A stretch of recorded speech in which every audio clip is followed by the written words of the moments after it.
네, 그리고 이것이 이루어지는 이유 중 하나는 실용적인 목적 때문입니다. 블라디미르 푸틴은 이례적인 우크라이나의 공격이 있은 지 몇 시간 후 카메라 앞에서 드물게 분노에 떨고 있었습니다. 이전에는 흑해에서 그의 배 수십 척이 공격을 받았지만 그는 침묵을 지켰습니다. 하지만 이번에는 다릅니다. 그리고 그것은 추가적인 위협을 만들 뿐입니다. 우리 측의 대응이 불가피하게 뒤따를 것입니다. 크렘린 지도자는 우리는 반드시 복수할 것이라고 전 세계에 포효했습니다. 왜냐하면 12월 19일 우크라이나가 러시아의 그림자 함대 유조선을 공격했기 때문입니다.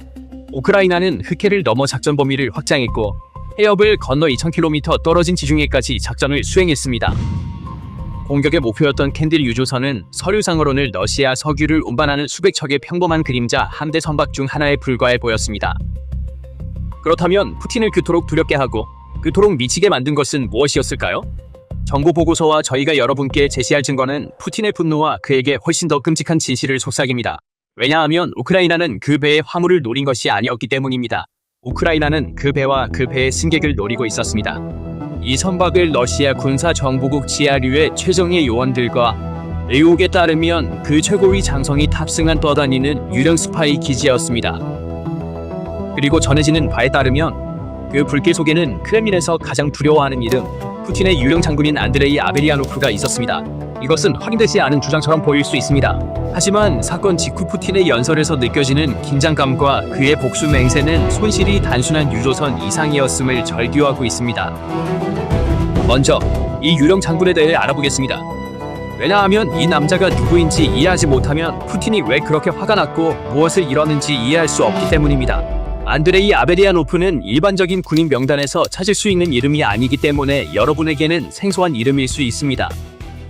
그는 러시아 군사정보국 지하류의 가장 비밀스럽고 치명적이며 논란이 많은 부대인 29,155 부대의 창설자이자 지휘관입니다. 그리고 푸틴에게 그는 단순한 군인이 아니라 문제의 근원을 해결하는 위기 관리자였습니다. 서방 정보기관에 의해 푸틴의 청소부라는 별명이 붙은 이 부대는 지난 10년간 유럽에서 발생한 거의 모든 주요 암살, 사보타주, 불안정화 작전의 배후에 있는 그림자 세력입니다. 아베리아노프의 기록은 마치 첩보 소설의 한 장면 같습니다. 하지만 그 결과는 피비린내 나고 현실적입니다. 다시 말해, 아베리아노프는 푸틴의 해결사입니다. 크렘린에서 피비린내 나는 방식으로 해결해야 할 문제가 생기면 전화기 저편에 있는 사람이 바로 그입니다. 바그너 지도자가 제거된 후 아베리아노프는 크렘린을 대신하여 아프리카의 거대한 용병 네트워크, 금광, 유전을 인수하고 재편하는 임무를 맡았습니다. 그는 아프리카 군단의 그림자 지휘관이었습니다. 그렇기 때문에 그가 유조선에 있었던 것은 우연이 아닙니다. 사실 푸틴의 복수 맹세는 유조선을 위한 것이 아니라 잃어버린 그의 오른팔을 위한 것이었습니다. 정보 보고서와 현장에서 나온 미확인 정보에 따르면 아베리아노프 장군은 공격 당시 배에 타고 있었으며 폭발로 사망했거나 중상을 입었다고 합니다. 예상대로 러시아 국방부는 이 문제에 대해 깊은 침묵을 지키고 있습니다. 부인도 확인도 없었으며 오직 푸틴의 복수 맹세만 있었습니다. 여기서 떠오르는 가장 중요한 질문은 왜 그렇게 유명한 유령 장군이 리비아 해안을 항해하는 캔디디라는 이름의 석유 유조선에 타고 있었는가 하는 것입니다. 선박의 화물 적합 목록과 항로를 조사하면 특이한 그림이 드러납니다. 정보 분석에 따르면 아베리아노프는 그림자 함대 선박을 유령 택시 네트워크로 사용하여 아프리카와 러시아 사이를 탐지되지 않고 이동하며 용병 이송을 감독하고 작전 자금 흐름을 관리했습니다. 비행기로 이동하는 것은 비행 추적 시스템, 즉 비행 레이더에 포착될 위험이 있었지만 트랜스폰더를 끈 유조선은 그에게 지중해에서 보이지 않는 존재가 될 수 있게 해주었습니다. 하지만 우크라이나 정보기관인 SBU는 이 보이지 않는 망토를 찢어버렸습니다. 하지만 이것은 빙산의 일각에 불만합니다. 캔딜 유조선 침몰은 아베리아노프 암살과 관련이 있을 뿐만 아니라 CNN이 폭로한 그림자 함대의 훨씬 더 크고 어두운 현실과도 직접적으로 연결되어 있습니다. 공격이 있기 불과 몇 시간 전에 발표된 서방 정보 소식통에 기반한 CNN 보도는 러시아 유조선의 실제 목적을 소름 끼치는 세부 사항으로 폭로했습니다. 이 선박들은 금수 조치된 석유를 운송할 뿐만 아니라 유럽을 도청하고 감시하며 프로파일링합니다. 다시 말해, 이 선박은 석유를 운송할 뿐만 아니라 러시아의 아프리카 및 중동 작전을 위한 병참다리 역할을 하며 의혹에 따르면 지휘본부 역할도 합니다. CNN이 입수한 문서와 소식통에 따르면 러시아의 그림자 함대에 속한 선박들을 러시아 군 및 정보기관과 연계되어 있으며 특히 바그너 그룹의 유산을 이어받은 모란 보안 그룹과 같은 소위 민간 보안 회사의 인력으로 구성되어 있습니다. 이 요원들은 선박에서 선장보다도 더 높은 권한을 가진 직책을 맡고 있습니다. 그들의 임무는 선박의 안전을 보장하는 것보다 항로를 따라 존재하는 서방의 핵심 인프라를 감시하는 데 더 초점이 맞춰져 있습니다. 보고서에 따르면 이 선박들은 북해와 지중해에서 나토 훈련을 감시하고 해저 광섬유 케이블과 에너지 파이프라인 지도를 작성했으며 민감한 군사 지역 근처를 지날 때 신호정 피진트를 수집했습니다.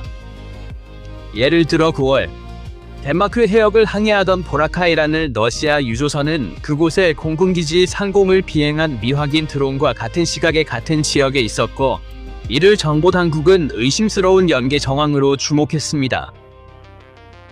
아베리아노프 장군이 캔들 유조선에 있었다는 사실은 이 CNN 보도와 결합될 때 사건의 성격을 완전히 바꿔놓습니다. 아베리아노프가 아프리카에 가기 위해서뿐만 아니라 이 떠다니는 첩보망을 직접 감독하고 조정하기 위해 배에 탔다는 이론이 설득력을 얻고 있습니다. 이 선박은 지중해에서 나토의 해군 활동을 감시하고 케이블 9을 지도에 표시하며 민감한 전자 장비를 리비아의 러시아 기지로 수송하는 이동 작전 센터였을 가능성이 높습니다. 이 상황은 서방의 중대한 안보 취약점을 드러냅니다. 이전에는 환경적 위험이나 제재 위반으로만 여겨졌던 이 녹슨 유조선들은 사실 러시아 하이브리드 전쟁 교리의 가장 은밀하고 교묘한 무기입니다. 각각의 유조선은 잠재적으로 도청기지, 드론 발사 플랫폼 또는 사보타주 팀의 운반선이 될 수 있습니다. 캔들에 대한 공격은 우크라이나가 서방보다 훨씬 이전에 이 위협을 인식하고 그 근원을 파괴하기로 결정했음을 보여줍니다. 이 폭로는 유럽 수도들의 경종을 울릴 것입니다. 자국 해안과 관광 해변 근처를 항해하는 이 선박들이 실제로는 군사 정보 자산이라는 것을 알게 되면 유럽연합과 나토는 이들에 대해 훨씬 더 강력한 조치를 취하도록 압박받을 수 있으며 심지어 선박을 압류하거나 강제로 수색할 수도 있습니다. 우크라이나의 공격은 이러한 외교적, 군사적 압박을 촉발할 첫 번째 불꽃입니다. 이 공격과 그 중심에 있는 충격적인 의혹들은 우크라이나 전쟁의 성격을 근본적으로 바꾸는 전략적 전환을 예고합니다. 만약 아베리아노프가 정말로 표적이라면 우리는 더 이상 지상전만을 마주하고 있는 것이 아닙니다. 우리는 세계 무역로, 에너지 통로, 그리고 국제해역으로 확산되는 전면적인 정보전을 마주하고 있습니다. 우크라이나의 대담한 조치는 러시아를 해결책 없는 지경학적 함정에 빠뜨렸습니다. 첫째, 러시아의 그림자 함대 전략은 이제 지속 불가능합니다. 이 선박들이 첩보 활동에 사용되었다는 것을 증명하는 CNN의 보도는 지하류 수장이 이 선박들을 타고 이동했다는 의혹과 맞물려 나토 국가들과 유럽연합이 훨씬 더 강력한 조치를 취할 정당성을 부여했습니다. 덴마크 해협을 폐쇄하거나 지중해의 통제를 강화하는 것과 같은 조치는 이제 무역을 방해하는 것이 아니라 국가 안보를 보호하는 것으로 정당화될 수 있습니다. 만약 아베리아노프의 사망이 확인된다면 이 함대가 단지 경제적 도구가 아니라 하이브리드 전쟁의 일부라는 것이 공식적으로 입증될 것입니다. 이 상황을 러시아의 석유 수입을 운반하는 주 동맥을 차단하고 경제 붕괴를 가속화하는 것을 의미합니다. 둘째, 푸틴의 보복 위협을 러시아를 나토와의 직접적인 충돌 위험에 빠뜨립니다. 지중해는 나토 함정이 가장 밀집된 지역 중 하나입니다. 이 해역에서 우크라이나나 서방의 목표물에 대한 러시아의 어떠한 보복 조치도 북대서양 조약 재호조를 촉발할 위험이 있는 위험한 도박입니다. 만약 푸틴이 가장 신임하는 장군을 잃은 고통 속에서 비이성적인 행동을 한다면 그것을 러시아의 종말을 초래하는 덫이 될 수 있습니다. 우크라이나는 전략적으로 러시아를 치명적인 딜레마에 빠뜨렸습니다. 모스크바가 대응하면 함정에 빠질 것입니다. 침묵을 지키면 가장 중요한 임무를 보호하지 못하는 약한 행위자로 비칠 것입니다. 그럼 크렘리노데무스러민그라니 미노데무스러민그레니 만약 이 공격으로 아베리아노프 장군이 사망했다는 주장이 확인된다면 이는 크렘린의 안보 교리에 돌이킬 수 없는 균열이 생겼음을 의미합니다. 이 시나리오가 현실화된다면 이는 유능한 장군의 손실에 그치지 않고 지중해에서 푸틴이 건드릴 수 없는 존재라는 신화가 매장되는 사건으로 역사에 기록될 것입니다. 지금까지 러시아 엘리트와 군 지휘부에 유효했던 전선에서 멀수록 안전하다는 규칙은 이러한 의혹들로 인해 그 유효성을 잃을 위험에 처해 있습니다. 이 2000km 타격은 배에 누가 있었는지와 상관없이 전쟁의 지리적 경계를 사실상 없앤다는 것은 사실입니다. 하지만 아베리아노프를 표적으로 삼은 것을 러시아 고위 관리들에게 더 이상 세계 어디에도 안전한 피난처가 없다는 가장 구체적인 증거가 될 것입니다. 이 주장의 심리적 영향은 현재 어떤 군사적 효과보다 훨씬 더 파괴적입니다. 아베리아노프 장군은 푸틴 정권을 보호하는 공포의 제국의 설계자로 알려져 있습니다. 이 그림자 인물이 표적이 되었다는 소문만으로도 GRU와 FSB의 복도에 깊은 공포의 물결을 일으키기에 충분했습니다. 국가에서 가장 보호받고 가장 은밀한 인물이 나토 감시 하위 해역에 있는 유조선 안에서 화염에 휩싸여 죽을 수 있다면 다른 지휘관들의 생존 가능성은 얼마나 될까요? 현재 확인되지는 않았지만 이 질문은 바이러스처럼 퍼져나가며 모스크바의 모든 장군들의 마음을 갉아먹고 있습니다. 수천 척의 배가 항해하는 수천 마일 떨어진 바다에서 특정 유조선과 그 위에 있는 특정 인물을 찾아내 타격하는 것은 단순한 군사적 성과가 아니라 정보전의 기적입니다. 이 작전의 기술적 성공보다 더욱 놀라운 것은 정보 우세입니다. 우크라이나 봉을 비운 아베리아노프 장군이 어느 날 몇 시에 어떤 선박으로 이동할지 어떻게 알았을까요? 이 질문은 모스크바의 피해망상을 최고조로 끌어올릴 만한 것입니다. 아베리아노프 장군과 같은 고위 정보 장교의 여행 계획을 러시아 국가가 가장 엄격히 지키는 비밀 중 하나여야 합니다. 이 정보가 키이우에 도달했다는 사실을 러시아 보안 관료 체제의 최상부, 아마도 GRU 자체나 그림자 선대를 관리하는 민간 기업 내부에 심각한 첩자가 있음을 시사합니다. 혹은 서방 정보기관들이 러시아의 암호화된 통신망을 완전히 해독해 이 정보를 우크라이나와 공유했음을 시사합니다. 이 작전은 러시아의 방첩 시스템 실패의 증거입니다. 아베리아노프와 같은 유령 같은 인물을 그가 안전하다고 여겨지던 자신의 선박에서 사냥하듯 추적한 것은 크렘린 내부에서 아무도 믿을 수 없다는 감정을 더욱 심화시킬 것이며 GRU 내에서 피비린내 나는 숙청을 촉발할 가능성이 큽니다. 물류 및 작전 관점에서 볼 때 아베리아노프가 사라지는 시나리오는 아프리카와 중동에서 러시아의 그림자 작전에 가장 큰 타격이 될 것입니다. 아베리아노프는 말리, 부르키나파소, 리비아의 중군사 네트워크 배후에 있는 전략적 설계자입니다. 의 잠재적 손실은 이 지역들의 지휘 체계의 즉각적인 혼란과 권력 공백을 야기할 것입니다.